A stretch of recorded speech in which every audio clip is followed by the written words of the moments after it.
You're listening to the Piper Carter podcast on the Detroit is Different podcast network.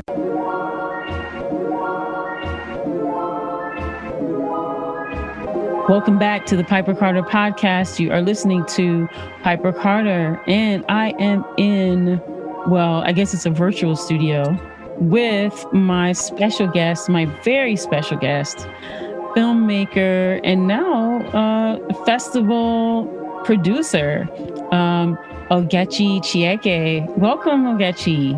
Thank you for having me, Piper. Oh my goodness, I'm so excited. Do you know you're one of my favorite people? Likewise. Oh, thank you. Thank you. So I want to learn all about you. You know, I want my listeners to learn all about you. But first, I want you to tell us about your film festival. All right, I would love to. The film festival is called Sabira Film Festival. It can be found at sabirafilmfest.org. Sabira Cole is my mother's twin sister and, a seminal activist in Pittsburgh, Pennsylvania. She was active, I think, from the 70s. My aunt's life story should have been a movie. She died in February of 2020. Right before the pandemic hit. It was just the first of a series of totally unexpected, unbelievable occurrences. So, it's weird because she is my mother's twin. And so it's like she's somebody I've known all my life. She's my second mother almost. And from her, I received my cultural education. Like, because of her it's just so many things, like why I got involved in why have I been involved with capoeira for 25 years?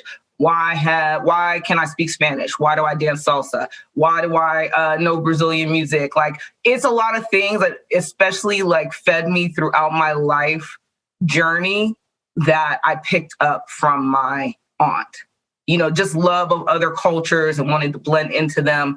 So, the film festival is not about me. But that's my connection to Sabira Cole. So in terms of the film festival, her activism is just like tremendous. Like, I hate to sound like this. Everybody probably thinks I sound like grandiose, but like everybody knows my aunt. I'm from Pittsburgh, Pennsylvania. My aunt was a very recognizable figure. Her funeral was huge. Like, it was like, couldn't even fit the people in the building. But reasons why. She was a Rasta. She had dreads all the way down her back, down to her ankle. She cut them to like her knees, and it was too heavy. She cut it to butt length. So she was just a very recognizable figure. They put on the Black Arts Festival here in Pittsburgh years ago. We had this big, huge arts, these things, how are we going to ever have these things again? Post pandemic, but huge street festivals, African musicians, staffing the African musicians and the drummers, and any of those type of cultural events, staffing those type of cultural events, Kwanzaa's. That was my aunt, and that was just her energy. I really regret that she's not here to tell her entire life story. But in her death, I learned so many things about her. I learned that she had booked Bob Marley to come here and perform in Pittsburgh. I learned that she had protested apartheid with Danny Glover.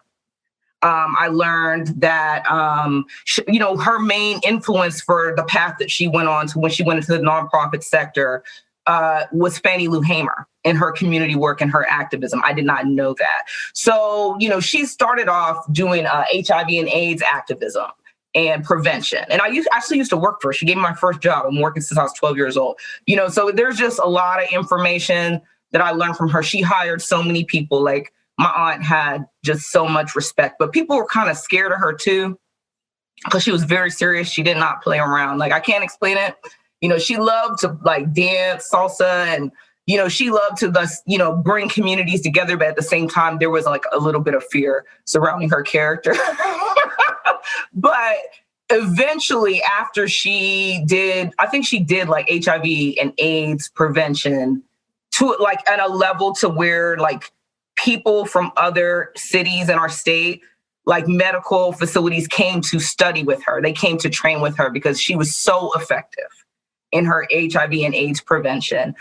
They would distribute, fresh needles, condoms, safer sex packets. She was so effective that she would lead trainings, like literally statewide trainings. So then I guess, in her retirement years, she transitioned into something that she loved, which was film.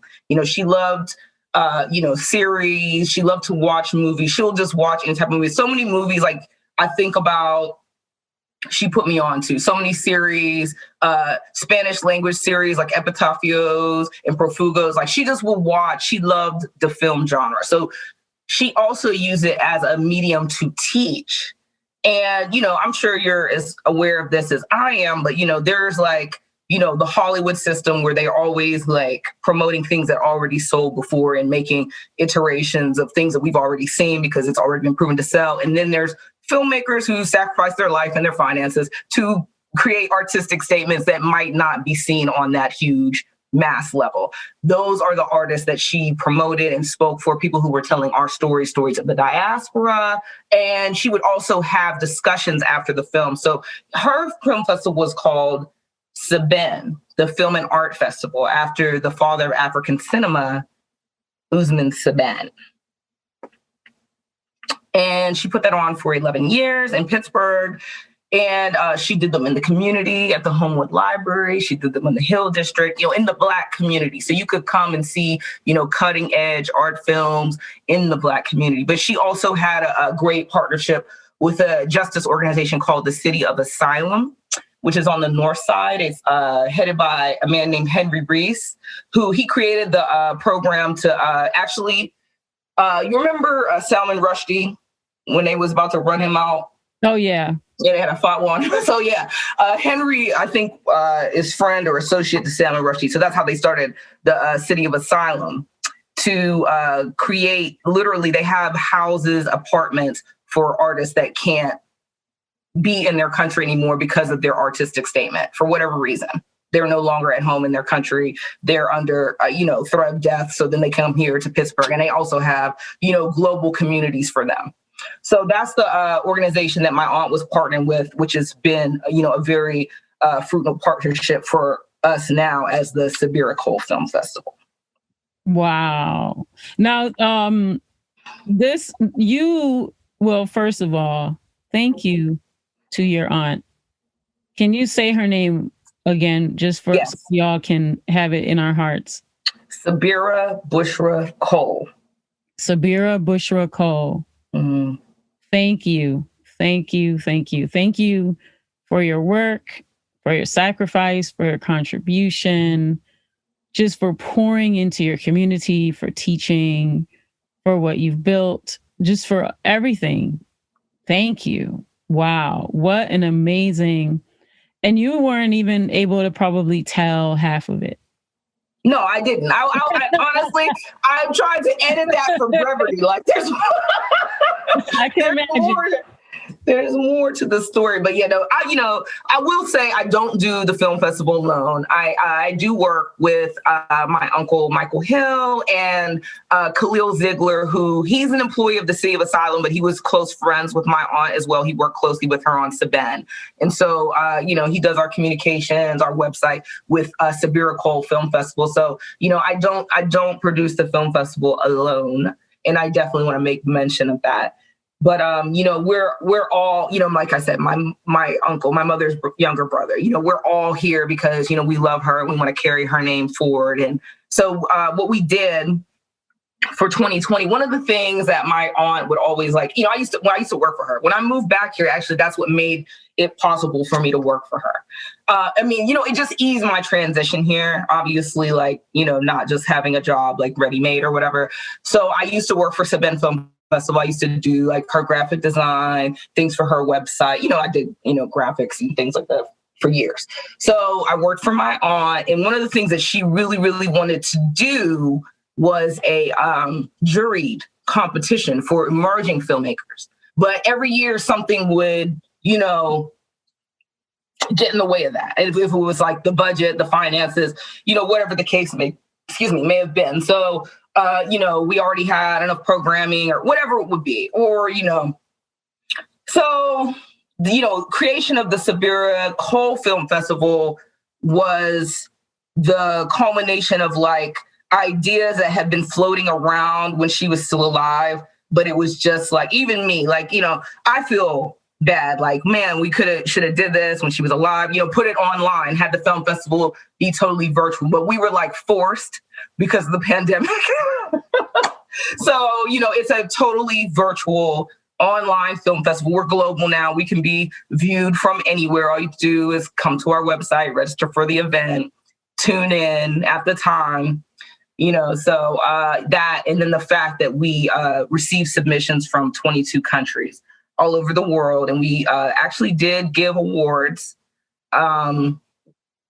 with a grant made possible by the Pittsburgh Foundation and our sponsors, our donors. We received donations to award 10 filmmakers in 3 categories. We awarded 3 films in feature, length, documentary or narrative, short film, documentary or narrative, and then children's section that was named after, my grandmother, Mike's mother, Geraldine B. Hill. She was a teacher. She's our grandma. She's our matriarch. So we named the children's award after that. And so one of the 2 of the filmmakers within the children's section were adults, but actually there was a 12-year-old girl who she submitted what I thought was like the cutest film ever. I mean, I'm a little bit biased because I'm a turtle lover, but it was called The Turtle Swim.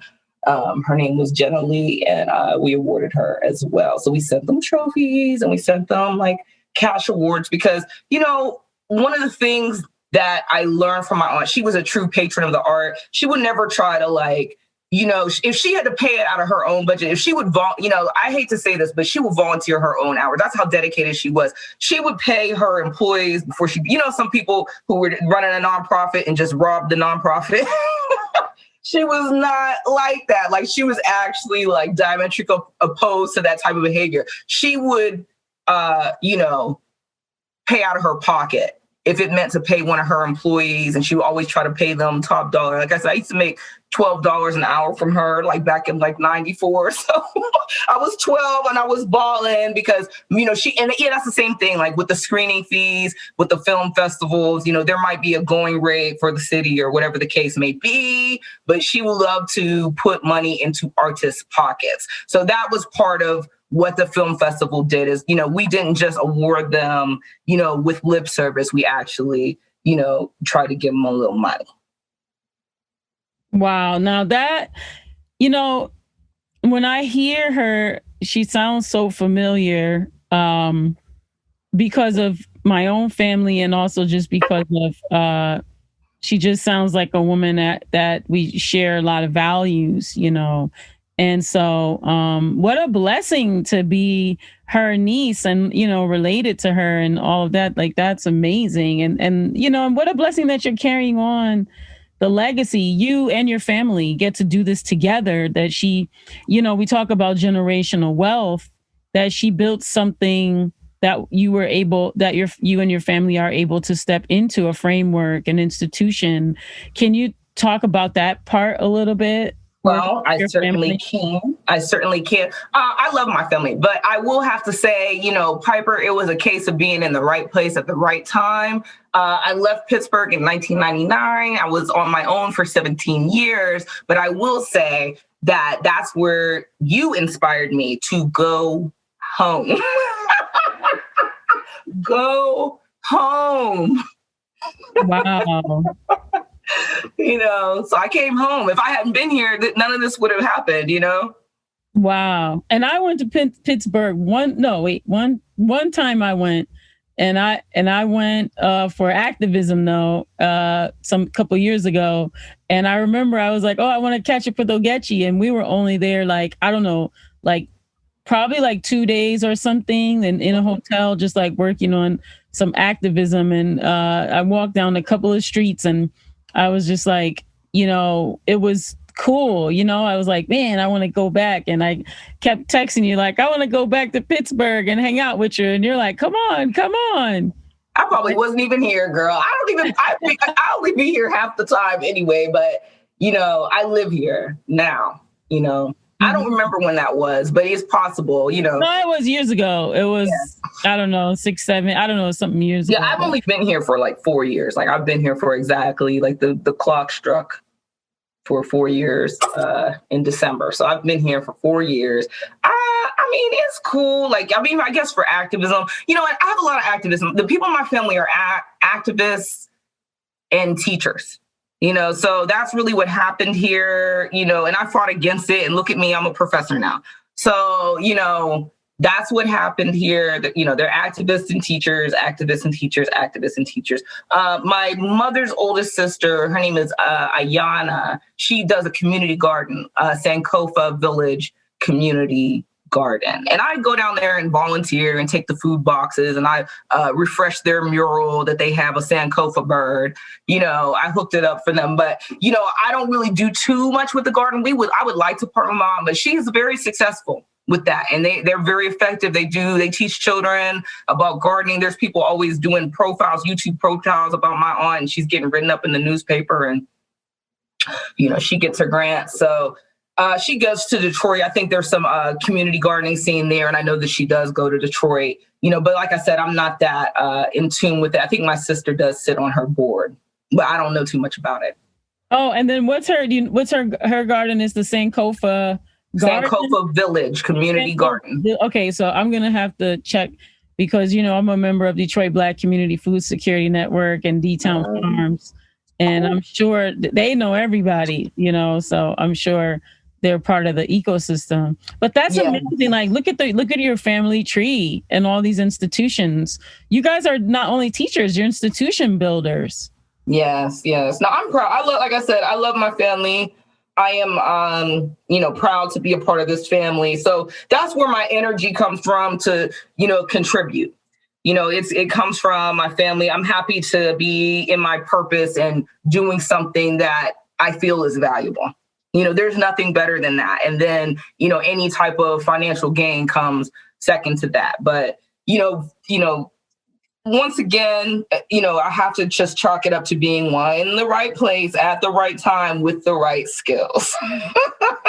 Yeah, but that also speaks to, you and alignment and your decision making and things like that. So, that's a pretty powerful intuition you have there. So that's what's up.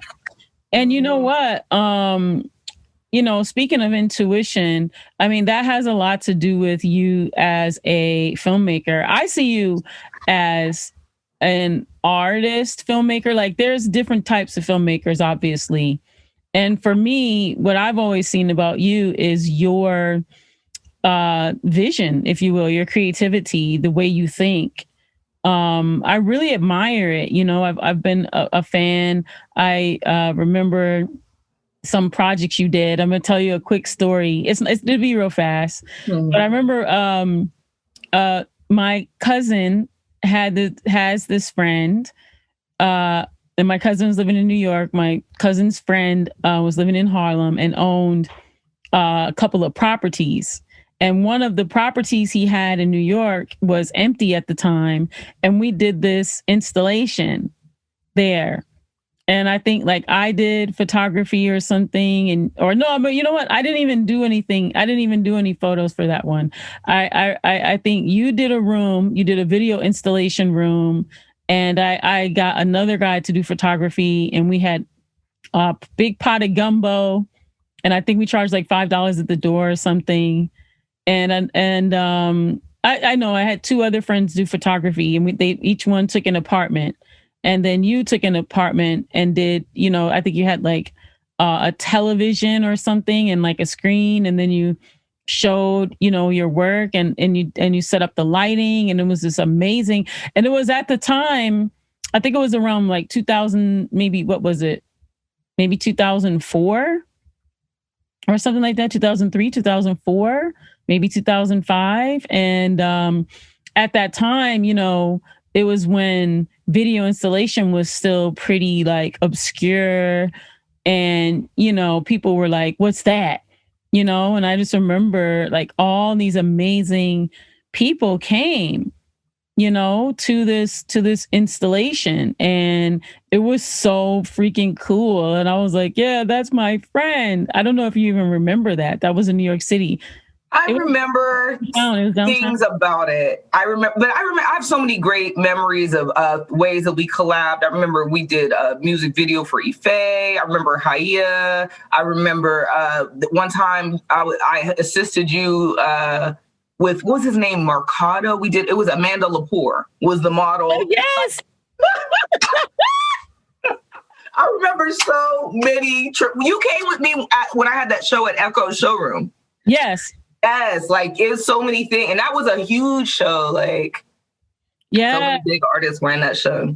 And your vision, just the way that you do things, and the way you think, and even when I first moved to Detroit, I was here. I didn't even know I was actually moved here yet. I just came and I was helping take care of my mom. My mom had had a heart attack. And then she had been in a coma for a week. She had lost her full sight, memory, and mobility. And I remember just being in the hospital day in and day out for months. And I don't know, sometime past, I feel 8-9 months passed. And then I was, I needed a break because I was just taking care of my mom day in and day out. And you were like, do you want to come to LA? And I was like, oh my God, I don't know if I can, but I found someone to take care of my mom. I found a caregiver to take care of my mom. And I went to LA. I feel was it a week or 2 weeks? I can't remember because time just stopped. Yes, I remember that. And honestly, once again, that's why I have to say I value you as an artist. Like I said, your skill is unmatched. You're so humble. We're going to get into that in a second. But as a friend, as a sister, listen, I don't know what your podcast is about, what I can say and what I can't say, but you really, can say whatever you want. You saved me from this is totally side note related, but you saved me from falling for a Dusty that week. You had said something to me that stuck with me for my whole life, but that's another topic for another time. But girl, I remember you came and we ended up going out to Panorama City. Yeah, and we went to the beach and it was just amazing. And you were like, oh, just relax. And I remember you were trying to take me out and take me to industry parties and show me LA and get me hooked up in the scene.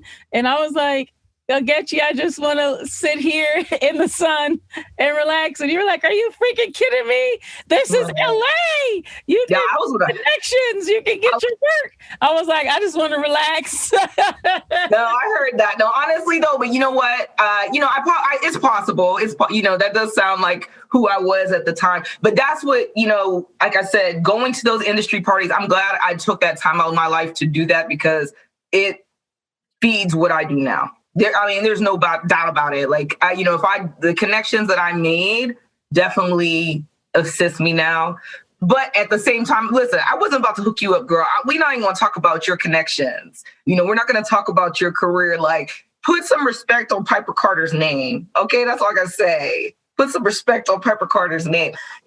Only person I knew who was out in Italy being a photo assistant, top photographers. Let's really get into it. Building, talking about institution builders, building magazines, like I said, I don't want to name names. I don't want to put anybody on blast. I don't want to put anybody out, but all I'm going to say is put some respect on Piper's name. Wow, thanks. Wait, Ogechi, do you remember you introduced me to Georgia and Muldrow? Oh my God. It's such a, to this day, I'm still a huge fan. I can't believe I stayed a week at her house. And what was so funny is we were there and Mad Lib was coming over and making beats and stuff. These are people that and there's the Clem, I'm Dudley Perkins. I'm oh my God. And I'm just talking to, and you're yeah, that's Georgia. I'm oh my God. And Georgia. I met Georgia at Howard through this other girl named Malika. But really? Georgia, she always was a person who, helped me and encouraged my vision. And, she gave me a lot of opportunities. So, Definitely, like, she's a very down-to-earth person, and she definitely, I have to say, gave me a lot of opportunities to exercise my creativity, make a little money. So, much She's respect. amazing. Like, she's a mother, a music producer. They call her the female Dilla. Like, and seeing the two of you, work together, because y'all made that video in her, what was it, a garage or that other part of her house where y'all did that video? Girl, I don't remember, because that time that was probably like the first time I had worked with them when they first made the label. So I really kind of remember something, but then I ended up working with them again, and they had moved into a house into Inglewood. Yeah, like because I remember her making The Healer. That beat The Healer? Mm-hmm. That she Erykah Badu. Yeah, and at that time when I went out there, she was making that beat. And I remember we were there every day. She was just a regular person. Like, she was like a mother. Like, she was cooking food and like taking care of her kids and making sure they were going to school and doing their homework and all this kind of thing. And in between, she was making these beats. And I remember, we would have conversations about Detroit and music and hip hop and all that. And she played it for me. She was like, what do you think about this? And all I remember is I thought my head was going to fall off my neck. The beat was so hard. I was like, whoa. I was like, that's awesome. And then this talent and like a visionary and an intuitive. Like a year later, I heard that and I hit her up like, whoa, I heard your beat. She's like, oh yeah. But and what was funny, she was like, what beat? Because, I'm thinking like the one on the radio, Erykah Badu. Like, I'm all excited. She's like, oh, I'll make that so long ago. I done forgot. And because she makes like an album a day or something. Her output is tremendous. She's a tremendous creative. Her output is tremendous. She's amazing. But yeah, I met her through you and can't believe I stayed at her house like a week. She was so hospitable. Like, but this is what I'm saying. Like, and also too, I just remember like having all these deep conversations with you about like lighting and, art and, composition and just like different filmmakers and, some different points of history of film. And that for me showed me your approach, to the medium of film is much, you're very much an artist, right? Like, you're very much a visual artist and you approach film, in that way. Can you talk about your, approach to filmmaking? I definitely can. I think, part of what, powers me probably on the back end is that I'm a researcher. I'm a student. I'm a scholar, and I'll just like absorb information. I think I actually attract information. It comes to me. Like, I'll think about something, or I'll start asking a question in my head, and then in my fingertips, it'll be like there on my phone screen somehow. I don't know how it gets it. So, there's a lot of ways. There's a lot of, I think in terms of the filmmaking process too, I'm able to collaborate with people because I know about their medium as well. I know some history about their medium. So it's easier for me to work, I've been on all sides of the filmmaking process. I started out really as an editor and an animator, which is what I really am. And I'm fine with that. Like, I don't want to say I don't have an ego, but I really kind of don't almost. Like, I'm the type of artist I could get like pushed around because I really do not have that urge to be in charge at all. But at the same time, if I'm with creative partners who are respectful enough to listen to me, I think that I can contribute something to each aspect of the process, and that's where I would say, like, my relationship with you, where I learned lighting and principles of lighting and how to do it and how to reflect light and how to carve a shape out with light, just different things like that. Because I came from post-production, and so I know what goes into creating a certain output on screen. And another thing too, I would say definitely being an editor, animator, what happened to me, especially when I was in New York, a lot of other filmmakers, everybody wants to be a director. Everybody wants to be the boss. Everybody likes that title. But, and I love it because some of the people are just like, they just take action. They don't like overthink things. They just take action and they shoot it and they get everybody there, they cast and, you know, and then it's done. But then they come to somebody like me, like, can you fix this? Can you fix the sound? Can you fix the lighting? I'm like, bruh. So by the time that I ever like get the confidence to say I'm the director and I'm running this show, I've actually like thought about these things. I don't know if that makes sense, but yeah. Yeah. I mean, and that's what I mean, right? So as let's say like the role of a director, like although, you know, there's different types of directors, right? And we have amazing directors like Ava who, you know, really get in that kind of a way. And you know what? Regina King, right? Like I really like her work, what I've seen, right? But I think like in general, the mindset of a director is really more the story, you know, or at least I'm generalizing.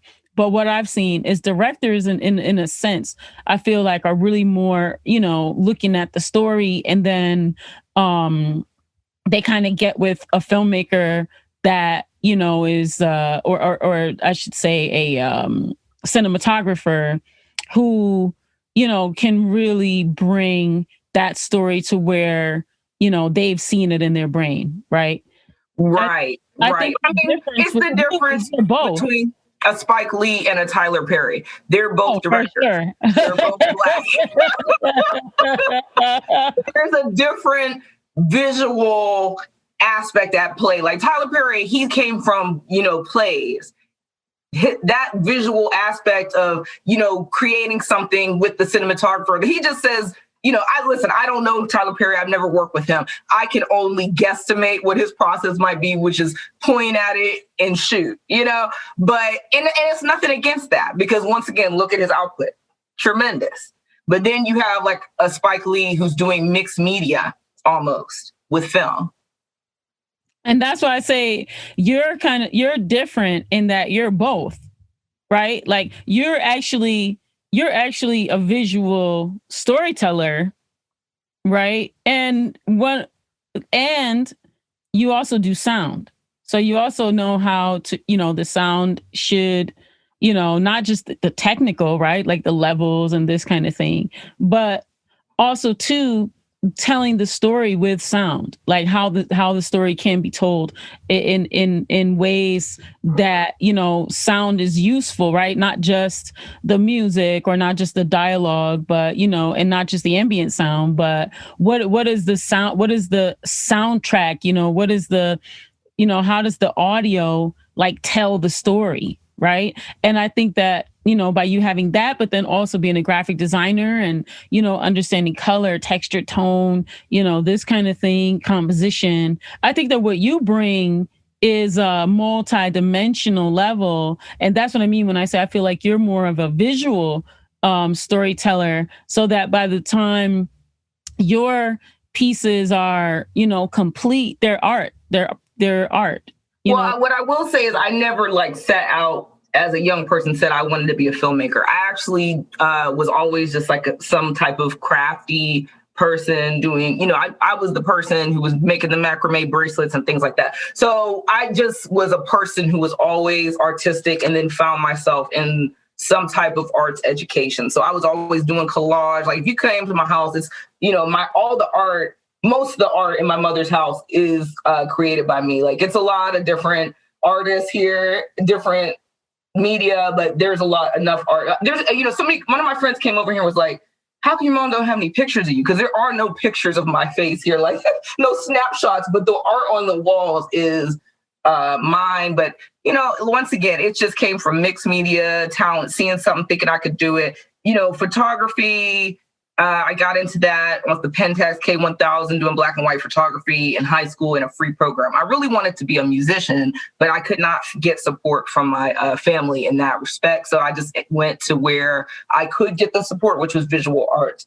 And that's what stuck to me, started getting scholarships. Went to Howard, and I went there in anthropology, you know, with a whole different purpose. Had to get out of it. Yeah, shouts out Howard University. That's my alma mater. Hate you. Is it my house hate you? I have to say it with a Nigerian hate you. Speaking of which, you are Nigerian as well. Yeah. I'm half Nigerian. My dad is from Nigeria. And my mom is African American, whatever that means. So, I grew up in two cultures. So whatever that means. Whatever that means. So, I grew up in two cultures. I'm thankful for that. Like I said, I received my cultural education in my home. I received my Black history education in my home. I was excited to learn about it in school. I'm surprised when, I can't explain it, but now all those things are the source of my power. Research, Black history, yes. Cultures, seeing the commonalities of my culture with other cultures, really understanding that I'm a global citizen, traveling, just talking to people, shooting the hay. Oh my God, I love it. And let's talk about Howard and your, how your collegiate, path connected to you becoming a filmmaker. Well, what happened was I came to Howard. I was in anthropology. I was in the classics department. I love to read. I love history. So I was in classics. I was loving it. I came in there on scholarship. I was actually enrolled in another school, but they had this girl, Amber, call me on the phone. And I actually was home to receive the call, which was unusual. And she was like, why didn't you come? Because I had a scholarship and I didn't even go down there because the paperwork thing, everybody knows about Howard. It's notorious, the A building. I don't know if it's still fashionable to tell the truth about Howard right now, but yeah, it was a little shaky at the time. So, I had never got a acceptance letter. I didn't even know. And I was like, it was killing me because I was like, darn, I really wanted to go there. I thought actually it got rejected. So, which would really made no sense. But I was enrolled in another school. I was already taking classes, and some girl from Howard called me. It was like, Howard is the bomb. Why you didn't come down? Howard is the bomb. She kept saying that over and over. So I said, okay, we load up the car. They drove me down and dropped me off. I came to Howard, and then I was in arts and sciences. So I was not in the fine arts at all. But I always wanted to do, it's so weird, the way life can happen to you. Because, in my heart, even when I was in photography, I always wanted to do a film about my family, like a documentary or something, because there's a lot of interesting stories in my family. I'll just put it like that. There's a lot of activism in my family. There's a lot of resistance in my family. So, there's things like that I'm very proud of and I would like to share with people. So that was always on my heart, but I did not ever take that step and say, I'm going to film school. No. I never did.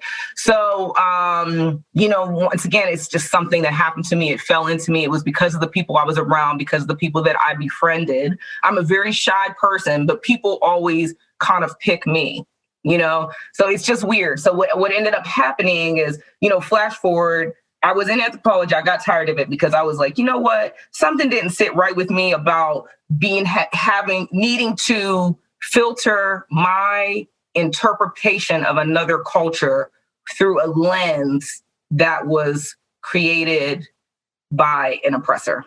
Now, I probably couldn't have said that at the time in those exact words, but I would go to class and it was very boring, slow, the way they would break things down to the average student. So I was already bored. So what I would do is I would go to the library. I would go down to Moreland Springer, go in the basement and pull the anthropology books off the shelves and read them. But that's when it really started to kind of sink in, maybe this is not for me, because I was trying to make a certain statement. And it was I would probably had to turn myself inside out to make that statement to somebody who didn't care. So that's when I left and I said, let me just go to the arts. But I was already in the arts because I had, like I said, did that program in Pittsburgh. We had this program called the Manchester Craftsman's Guild. It was put together by this man named Bill Strickland. He's a Black philanthropist, and there's this program, and they, there's so many. It's a school called Bidwell, and then on the side of the school, within the school, is this arts program, very experimental, called Manchester Craftsman's Guild. They invite traveling artists to come do workshops and teach the kids. So it's really interesting, and then the resources are there. At the time, this was pre-digital. We did dark room and development. We used to burn and dodge, and, we did the dark room. And they were the dark room studio, the ceramic studio, the painting studio. They did have a digital studio, and I was exposed to Photoshop.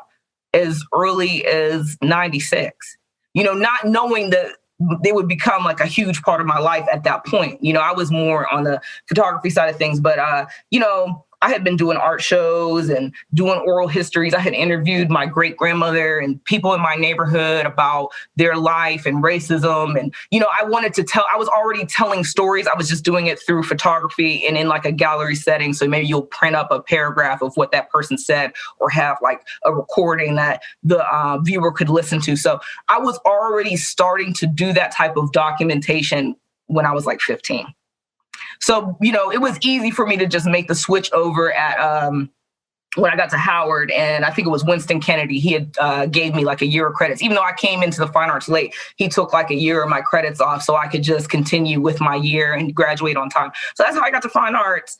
And once again, I'm like a sponge. I'm doing every single elective and, every single thing. And I'm always like getting in trouble somehow. I don't know what that was about. We'll just gloss over that. Like for my artistic choices, I wouldn't really be wrong, but something about the way that I was doing my art was like upsetting people who were like my professors to the point they would yell at me. And that is a truth thing. So I don't know what that is, but that aspect of my art being provocative is something that by the time I got to grad school, I definitely was like, aiming to push those buttons. And that had to do with how I was creating art at the time and the video art that I imagine that you could be referring to, So that's part of what that was. But I learned a lot of Howard.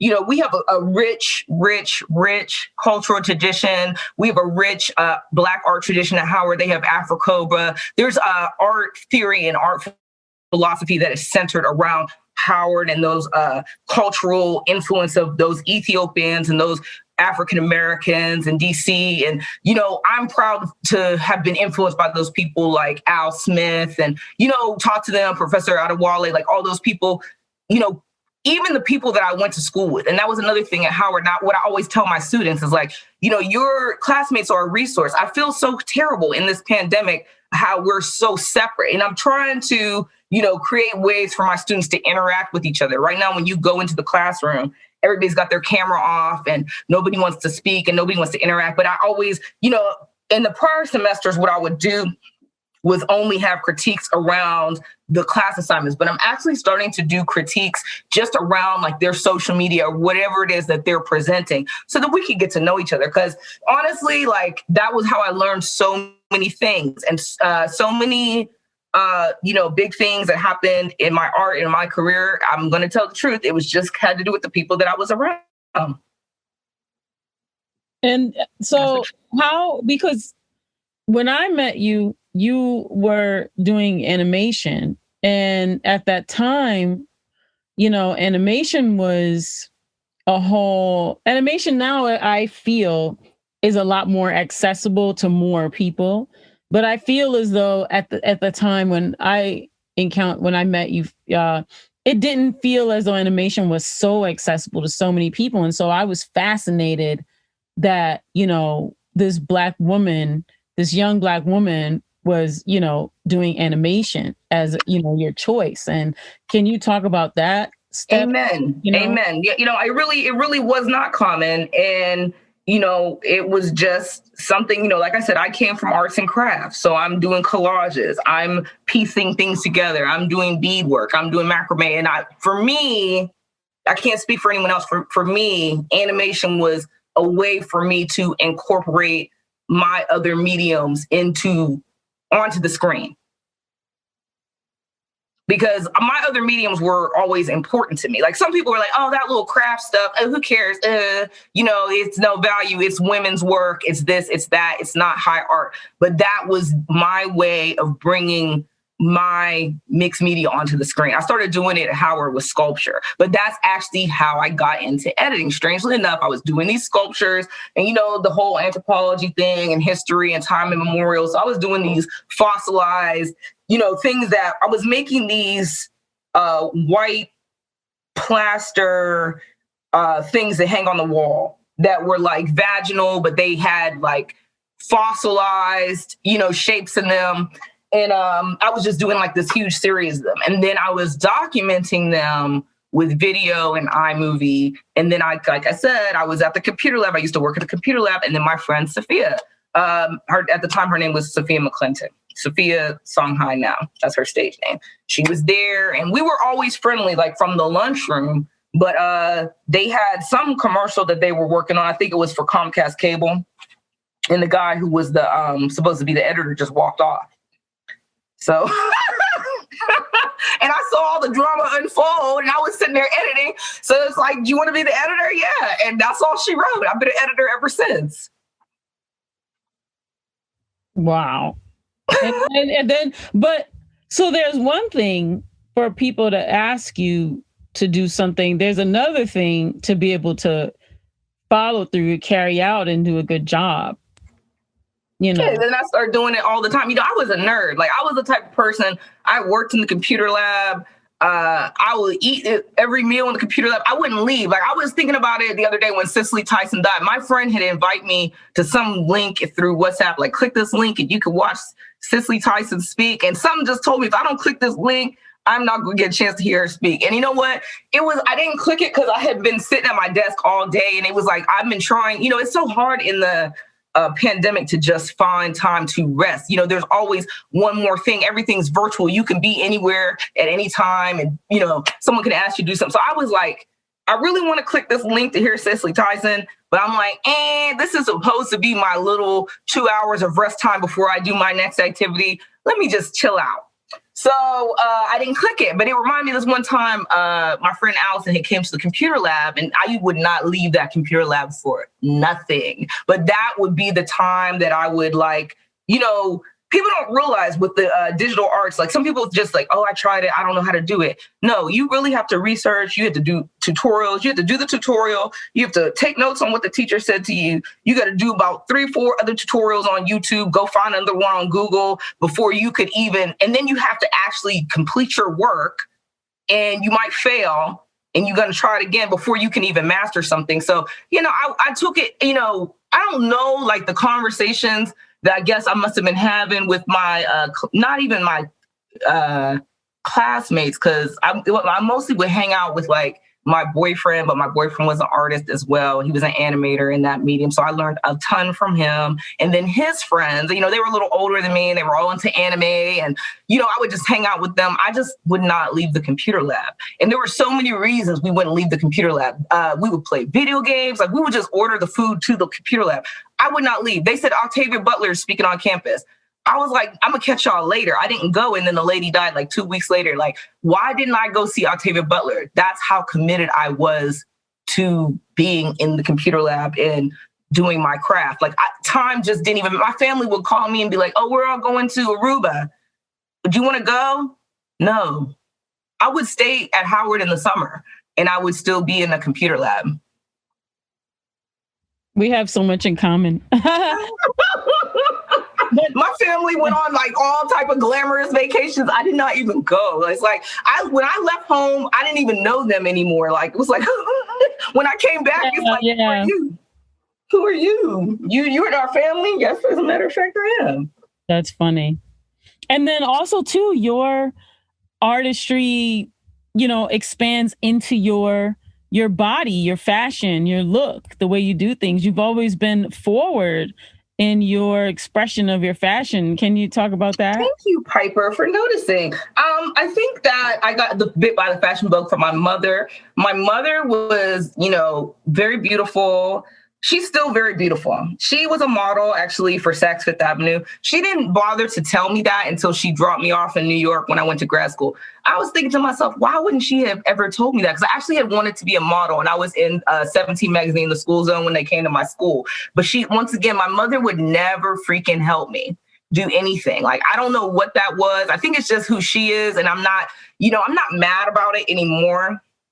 But, you know, there's some artists who their parents, like, introduce them to working artists and give them money and put them in lessons. And my parents refused to do that for me. I don't know what that was. I couldn't even get a ride. I used to get the bus. For me to go and do that program where I was doing the photography, I used to ride the bus like 2 hours. So anyway, but at the same time, it made me so much stronger. Like, I think the force that I will pursue something that's a goal for me is probably stronger. But with the fashion thing, I was always like a weirdo. I was always the odd man out. I could never win. I could never be popular. I think in high school, they called me most uniquely dressed. At that point, by the time of high school, I just stopped caring. I had a little shaved head. Like, I just didn't care anymore. I used to be a goth. You know, I used probably when I first started was because I got into rock music. I was into grunge, and then I was dressing like that. And then I was a goth. I used to get laughed at on the way home. You know, I live in the Black community, so they didn't really understand why this other Black girl wasn't trying to conform to my cousin. He told me, he was like, you could be pretty if you would just straighten your hair and get a perm. I wouldn't do it. I just would shave my hair off and get some, I love vintage clothes. I used to like cut school and shop vintage when vintage was good. And, you know, I always loved that. I always looked up to models and Naomi Campbell. I don't know why, but then for my mother to reveal after the fact that she had been a model for Saks Fifth Avenue and Horns and some of our local department stores, I just thought that was weird of her to like withhold that information. But I always did have a lot of respect for the fashion industry. I think because she had magazines in the house, Harper's Bazaar, Vogue, and my mother loved designer clothes. We used to cry. Like, I can remember like maybe even like being like 4 or 5 years old. They had ateliers. I don't know if I'm pronouncing it right. Is it atelier? How do you say it? And here correct. In Pittsburgh. So you could go there and you would buy the clothes. You know, now you can, you know, all that stuff is dead because everything's online. But in the 80s, you have to understand it wasn't like you couldn't buy, Gucci online. You couldn't buy Fendi online. You had to go to the store, try it on. You see what I'm saying? And then they would fit it to you. They would like tailor it for you in the store. There was like a little stage in the middle of the store. It would be like on the top floor of the department building. My mother used to love to, and my aunt Sabira, they were both fashionistas, would love to shop in places like that. So I don't know, that's where it hit me, you know, I guess the fashion bug, but I was never like deep into like designer labels or anything. I was always more about expressing myself or, you know, whatever subculture I thought I was in at the time. And then it just, you know, evolved. It's just something that came natural to me, you know. That's why. And your look, you've always been unique, you know, and your colors and just, you know, your choice of silhouettes and, you know, the way you mix, shapes together and patterns and everything. Like, I'm a huge fan. I've always been a huge fan of your fashion sense. So yeah, thanks for that, you know, inspiration that you give us. The eye candy, you know, that's awesome. Well, this is so cool. I feel like I've learned like so much. I keep saying that I have to go to Pittsburgh, but let me tell you something. I'm not going anywhere until the pandemic is. Don't come here. Everything is closed. Do not come to Pennsylvania. You will be disappointed. I'm not going anywhere until May 2022. I've been traveling, but I've been getting tested. I've been traveling, but I understand. I know why, you know, people, I get it. Like, you want to keep yourself safe. You want to keep the people, your family members that may, not have as strong an immune system safe. So, but I'll tell the truth. I have been traveling. Like, I'm about to go to Miami next week. Oh, be careful in Miami. Well, I have to come back to my state. I have to have a negative test to come back to my state. So if I go to Miami and I don't test negative, then I can't come home.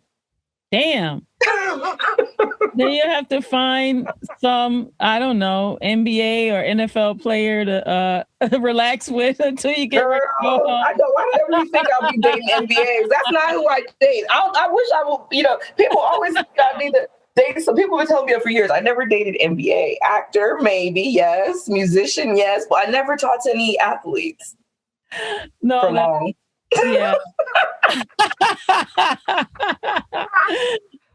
Oh my! No, but this has been so cool. So just reiterate again for us this festival information so that folks can, attend. Right. Okay. That is Sabira Film Fest. SABIRA Film FILM Fest FEST.org. SabiraFilmFest.org. Or you could go to City of Asylum because our events are listed here. But I do want to mention this. This is important. I'm in partnership with the Brooklyn-based Juve Fest Collective. So they're a leader in the carnival and Juve culture, Caribbean culture, Eastern Parkway, Caribbean Day Parade that you guys have every year in New York City. They were just instrumental in that. And because of the pandemic restrictions, obviously we're not having carnival this year. We're not having Juve. We're not gathering in numbers, but our culture, to celebrate our culture, to play our music, that would be required. But obviously, since we can't do it, we thought, well, let's just celebrate Juve and Carnival online. So our next film screening is February 21st. You can get the link for that film screening on juvefest.com. Juve, Jouvay, spelled phonetically, not the French way.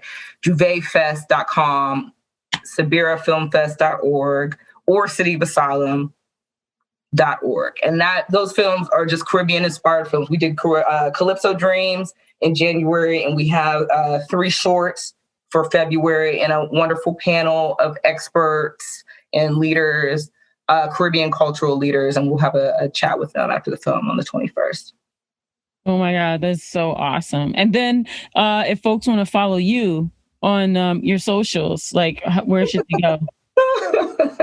Don't follow me on social. That's what I tell my students. Don't follow my socials. No, it's my name, Ogechi, but because Ogechi is such a common Nigerian name, I had to spell it differently. I can never get Ogechi on any type of platform. So it's 0G3CH1. So all the vowels are the numbers instead of the vowels for Ogechi.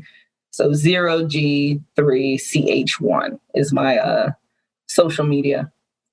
Oh, wonderful. Yeah. I'm going to have to bring you back, after the festival at some time so you can tell us about some more stuff that you got going on, later in the year, because you're so interesting. I know you're very humble, but you're very interesting. If you guys do venture over to Ogechi's social media, you will see what I mean. And I've had fun. Like, this has been fun. Thanks for stopping by. I really appreciate you. Piper, thanks for inviting me. It was so good to catch up with you. Like, I hope, honestly, I can make it to Detroit one day. Yeah, you'll have to come here. We're closed as well, mostly. We did open, I guess, today, but for the most part, I really doubt highly that many people are like doing too much. Right. I figure like next year. Next year we'll look forward. There's going to be more stuff, but yeah. And so, thanks for stopping by. This has been the Piper Carter podcast, and you can definitely catch all of our episodes if you go to any of the streaming platforms. And if you go to our socials, please ask us some questions, interact with us. We're on Facebook and Instagram, pc.podcast, and we have a Facebook group as well and it is Piper Carter Podcast. And if you have some questions you want to ask me directly, just piper@detroitisdifferent.com, and we will see you next week.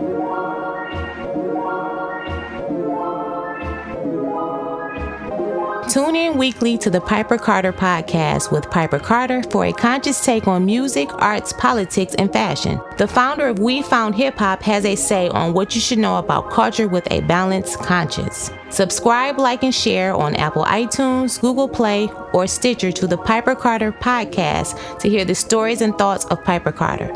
Follow Piper Carter on Instagram @Piper Carter.